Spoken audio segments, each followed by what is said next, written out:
बच्चों, आप लोगों ने कहा था एंडोक्राइन ग्लैंड्स की हिस्टोलॉजी पे मैं थोड़ा सा बता दूं। वैसे एंडोक्राइन ग्लैंड्स मैं डिस्कस कर चुकी हूँ दिसंबर की क्लास में, but still some of you were having some doubts regarding histology of endocrine glands. तो हिस्टोलॉजी को समझने के लिए बेटा बेसिकली हमें एम्ब्रियोलॉजी को समझना ज़रूरी है, ठीक है, फिर नेचर समझना ज़रूरी है। तो एंडोक्राइन ग्लैंड्स की histology that's why depend on origin of development in nature. ये हैं कुछ endocrine glands of importance. There are few other also like thymus I have mentioned, okay, and pancreas में भी रहते हैं सेल्स। तो हिस्टोलॉजी इसकी समझने के लिए थोड़ा सा हमें ओरिजिन ऑफ डेवलपमेंट समझना पड़ता है। जैसे मैंने थायराइड का आपको ओरिजिन ऑफ डेवलपमेंट बताया था प्रीवियस लेक्चर में कि जो थायराइड ग्लैंड है ये ओरिजिनेट करता है एंडोडर्मल लाइनिंग से, ओके। तो ये इसकी हिस्टोलॉजी आपको समझ आ जाएगी कि इसमें एंडोडर्मल टिश्यू मिलेगी हमें, ठीक है।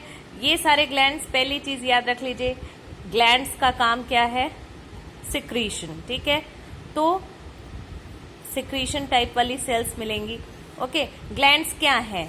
ग्लैंड्स होते क्या है? They are solid type of organs, ठीक है। सॉलिड ऑर्गन हुए, मैंने जो बताया था सॉलिड और ट्यूबुलर, दो तरह के ऑर्गन्स बताए थे हिस्टोलॉजी डिस्कस करते टाइम। तो solid, any organ can be classified either into solid और ट्यूबुलर ऑर्गन, ठीक है। तो ग्लैंड्स कैसे हैं? सॉलिड ऑर्गन, ठीक है। अब बात आती है एंडोक्राइन ग्लैंड्स और एक्सोक्राइन ग्लैंड की।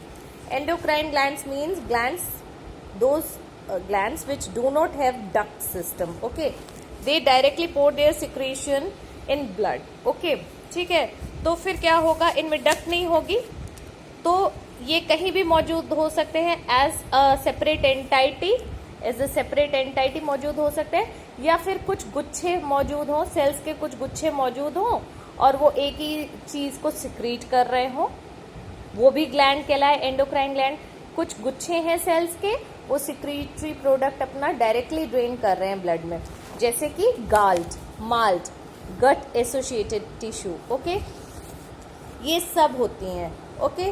फिर ऐसे बहुत सारे गैस्ट्रोइंटेस्टाइनल सिस्टम में बहुत सारे हमें एंडोक्राइन ग्लैंड की सेल्स मिलती हैं, okay. Specialized cells which behave as endocrine glands like amino precursor Uptake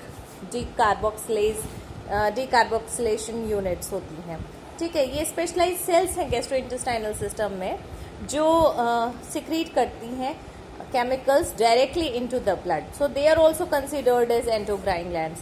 तो endocrine glands, because they do not have any duct system, they do not have any developed duct system, they directly pour their secretions into the blood, so they can be present in the body as a separate entity, or they can be present as a group of cells embedded in any layer of tubular organ or any solid organ, as in the case of pancreas, okay, as in the case of pancreas। तो ये है endocrine glands की histology का basic concept, ठीक है। अब histology में मैंने बताया था या तो सॉलिड ऑर्गन होगा या ट्यूबुलर ऑर्गन होगा, ठीक है।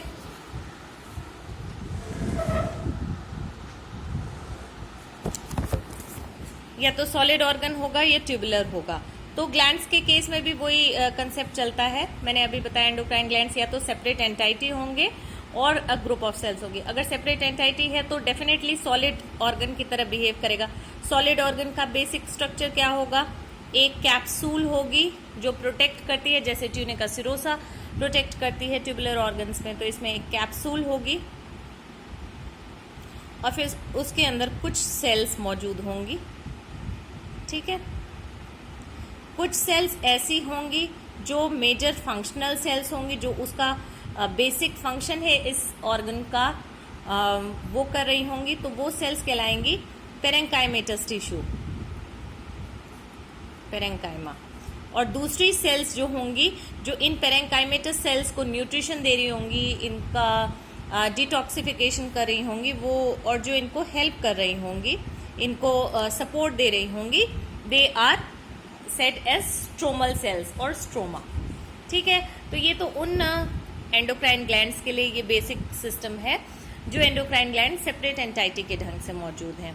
जो endocrine glands group of cells के ढंग से मौजूद हैं, जैसे कि इंटेस्टाइन में एपीयूडी सिस्टम, या पैंक्रियाज में। पैंक्रियाज क्या है? पैंक्रियाज एक मिक्स्ड ग्लैंड है, और पैंक्रियाज में हमें गुच्छे मिलेंगे सेल्स के और एसिनाई मिलेंगे। ठीक है, these are clusters of cells and these are acini of cells. तो ये जो एसिनाई है they behave as exocrine gland. ठीक है, बिकॉज इनका जो सिक्रीटरी प्रोडक्ट है वो डक्ट सिस्टम से एम्प्टी होता है। ठीक है, इन एसिनाई का। सो पैंक्रियाज के केस में क्या होता है, ये जो गुच्छे हैं सेल्स के, ये डायरेक्टली अपना पैंक्रियाटिक ब्लड में अपना सिक्रीशन पोर कर रहे हैं। ये गुच्छे हो गए endocrine part, and these acini form exocrine part. ये एक्सोक्राइन पार्ट है, ये कुछ सिक्रीट कर रहा है, पैंक्रियोजाइमिन वगैरह सिक्रीट करेगा। ओके, और ये जो गुच्छे हैं they are classified according to the different type of cells found in the clusters. Alpha cells, beta cells, ये सब आपका दिसंबर में हो चुका है course. Alpha, beta, delta cells, okay, F type cells, okay, ये डिफरेंट हार्मोन सिक्रीट करते हैं, insulin, glucagon, okay, like this they secrete different types of hormones. Okay, तो ये बेसिक थीम है। जो सिक्रीट कर रहे हैं डायरेक्टली ब्लड में, they are considered as endocrine glands, and those which pour their secretion into a duct, and from the duct system, through duct system the secretory product reaches to the target organ, they are considered as exocrine glands। तो endocrine gland कहीं भी मौजूद हो सकता है। ये है example, pancreas है, क्लस्टर्ड सेल्स का example, amino precursor unit, amino precursor uptake decarboxylation units है इंटेस्टाइन में। ओके, इस तरह ये क्लस्टर ऑफ सेल का एग्जाम्पल हो गया। बाकी जो हैं थायराइड है, पैराथायराइड है, पिट्यूटरी है, एड्रिनल है, पीनियल, थाइमस, ये सारे ग्लैंड्स हैं, ये सेपरेट एंटाइटी के ढंग से मौजूद हैं, और इनकी हिस्टोलॉजी डिपेंड करती है कि इनका ओरिजिन ऑफ डेवलपमेंट क्या है और इनका नेचर क्या है। ओरिजिन ऑफ डेवलपमेंट से मेरा मतलब है, जैसे थायराइड ग्लैंड मैंने कल बताया था आपको, कल के लेक्चर में आप सबको बताया था एंटोडर्मल ओरिजिन है, तो इसकी कैसी डेवलपमेंट होगी। 99% ग्लैंड्स का जो कैप्सूल है वो मीजोडर्मिक ओरिजिन का होता है। ओके, पिट्यूटरी की बात करें तो एंटीरियर पिट्यूटरी है, पोस्टीरियर पिट्यूटरी है, anterior and posterior pituitary. Anterior is known as pars distalis and posterior is known as pars nervosa. नाम से समझ आ रहा है, तो इसके में क्या होगा, इसके स्ट्रक्चर को, इसकी हिस्टोलॉजी आप जब पढ़ोगे तो आप इसका डेवलपमेंट जब पढ़ोगे तो आपको समझ आएगा कि ये जब डेवलप करता है तो ये ट्यूब है। ओके, एम्ब्रियोनिक ट्यूब है। ओके, सबसे बाहर वाला हो गया एक्टोडर्म, मीजोडर्म, एंडोडर्म। ठीक है, ये एंडोडर्म ये एस से जा रहा है। ओके, दिस इज, अब ये एंडोडर्म का अगर डाइवर्टिकुलम बनता है, ओके, एंडोडर्म जो डाइवर्टिकुलम बनाएगा, एंडोडर्म जहां से ओरल कैविटी बननी थी वहां से एक डाइवर्टिकुलम निकल आता है। ठीक है, ओके, इस तरह से, sorry I made it wrong, again I made it wrong. Endoderm से एक डाइवर्टिकुलम निकलता है डॉर्सली, ओके, और एक्टोडर्म से एक डाइवर्टिकुलम निकलता है वेंट्रली। तो ये एक्टोडर्म से क्या बन रहा था, ऊपर नर्वस सिस्टम बन रहा था, और ये डाइवर्टिकुलम वेंट्रली निकला, तो इसने बना दिया पार्स नर्वोसा। तो इसकी जब आप हिस्टोलॉजी देखोगे तो इसमें आपको नर्वस सिस्टम की सेल्स की जैसी सेल्स दिखेंगी। ओके, और क्योंकि ये ओरल कैविटी का डाइवर्टिकुलम बना है तो इसका जब आप देखोगे, ये स्टोमोडियल डाइवर्टिकुलम है, इसकी जब आप हिस्टोलॉजी देखोगे तो आपको ओरल कैविटी में अगर जो सिक्रीटरी सेल्स होती हैं उनकी जैसी हिस्टोलॉजी होती है वैसी पाओगे, बिकॉज ये एंटोडर्मल लाइनिंग से बनी है, that too from oral cavity. ठीक है, कैप्सूल इनके इर्द गिर्द आ जाता है, यहाँ से आया पार्स डिस्टालिस, ये आया पार्स नर्वोसा। ठीक है, और कैप्सूल इनके इर्द गिर्द आ जाता है। This forms pituitary gland, anterior pituitary, posterior pituitary. This is known as pars distalis and this is known as pars nervosa. because it originated from nervous system, the ectoderm which is giving rise to or which is leading to the development of nervous system, and this originated from oral cavity mucosa, the tissue which was giving rise to oral cavity.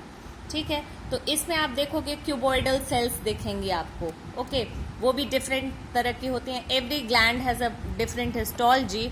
जैसे कि इसमें anterior pituitary में फिर आपको different type of cells which have different because they have affinity for different types of stains. जिन cells की affinity acid stain की तरफ है वो एसिडोफिल्स कहलाएंगी. जिनकी बेसिक स्टेन की तरफ है they are differently named and chromophobes. तो इस तरह से सेल्स अलग अलग नाम है सेल्स के. ओके, और पार्स नर्वोसा में नर्वस टिश्यू से रिलेटेड सेल्स मिलेंगी और उसी तरह का हमें इनमें स्ट्रक्चर दिखेगा जैसा नर्वस टिश्यू की हिस्टोलॉजी में हमें दिखता है.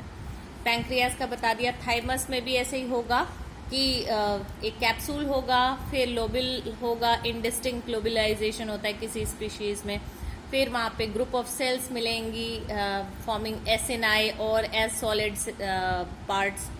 ठीक है, तो इस तरह से आप देख लीजिए. एड्रिनल ग्लैंड का स्ट्रक्चर डिफरेंट होगा.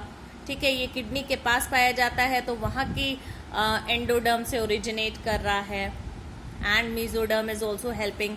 इसके में एड्रिनल ग्लैंड में कॉर्टेक्स है और मेड्यूला है. एड्रिनल ग्लैंड का मेड्यूला एंडोडर्म से ओरिजिनेट करता है एंड कॉर्टेक्स ओरिजिनेट करता है मेसोडर्म से.